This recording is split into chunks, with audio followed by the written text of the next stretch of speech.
तो इस एपिसोड की स्टार्टिंग होती है और हमें दिखाया जाता है जुनजिन और मेरे डैड की प्रॉब्लम के बारे में नहीं बताना चाहती। मैं नहीं चाहती कि उन्हें इस सारी चीज़ों के बारे में पता चले। इसके बाद वो सामने की तरफ देखती है लेकिन कुछ कहती नहीं और वो मन में कहती ठीक है, मुझे अब इन सारी चीज़ों को लगता है पीछे ही छोड़ना होगा क्योंकि हम काफ़ी आगे तक ड्राइव करके आ गए हैं और वैसे भी हम वापस नहीं जा सकते। शेंगोंग कहती है ठीक है, तुम ड्राइव कर सकते हो, मेरे उन नेविगेशंस को फॉलो करना और जैसे भी तुम्हारी जाने की इच्छा हो तो मुझे कॉल कर सकते हो, मतलब मुझे बुला सकते हो।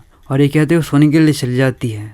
शेंगोंग उसकी तरफ देखते हुए उनमें क्या है, शेंगोंग उसकी तरफ देखते हुए कहती है मैं बिग ब्रदर को लात मारकर यहाँ से बाहर नहीं भगा सकती क्योंकि मुझे नहीं लगता है कि वो स्विम करके यहाँ से वापस जा सकते हैं। और हमें शाह को भी दिखाया जाता है जो कि ड्राइविंग कर रहा होता है, मतलब उस बोट को। इसके बाद हमें कुछ देर बाद का समय दिखाया जाता है जहाँ पर शेंगोंग सो चुकी होती है।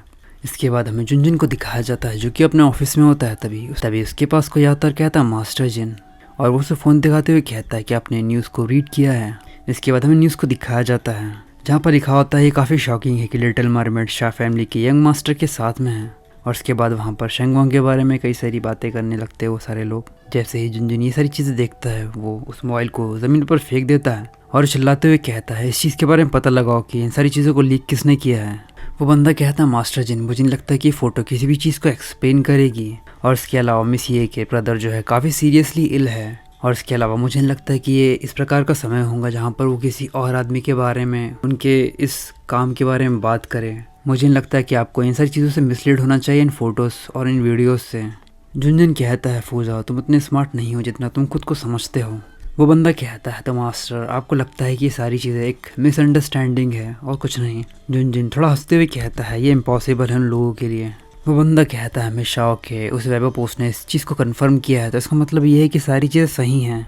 और इसके अलावा अगर ये मैटर को जल्दी से जल्दी साफ़ नहीं किया गया तो मुझे लगता है कि मिस ये की रेपुटेशन भी काफ़ी ज़्यादा ख़राब हो सकती है इन सारी चीज़ों से। जुनजुन ये सारी चीज़ें सोचता और कहता है मुझे इस चीज़ से कोई फ़र्क नहीं पड़ेगा कि मैं शाओ चीचाओ को अपना ब्रदर इन लॉ कहूँ लोगों के सामने और सभी लोगों को बता दूँ, लेकिन मुझे लिटिल मरमेड के बारे में भी सोचना पड़ता है। वो इन सारी चीज़ों को नहीं चाहती। वो नहीं चाहती कि उसकी पुरानी फैमिली के साथ में उसके कोई भी रिलेशनशिप के बारे में पब्लिकली डिस्क्लोज़ किया जाए। और अगर वह ऐसा ही चाहती है तो मैं उसे फोर्स नहीं करूँगा। जुनजुन शेंगोंग को फ़ोन लगाता है लेकिन जब उसको फ़ोन लगाता है तो वो सामने से टर्न ऑफ आता है। ये चीज़ देखकर अपने मन में कहता है क्या उसने सीधे ही फ़ोन को बंद कर दिया, क्या वो इतने ज़्यादा गुस्से में है मुझसे। इसके बाद वो जाओजी को फ़ोन लगाता है लेकिन उसका भी आउट ऑफ सर्विस आता है और कहता है कि दोबारा फ़ोन लगाओ। ये सारी चीज़ें देखकर वो काफ़ी ज़्यादा गुस्से में आता है और अपने मन में कहता है।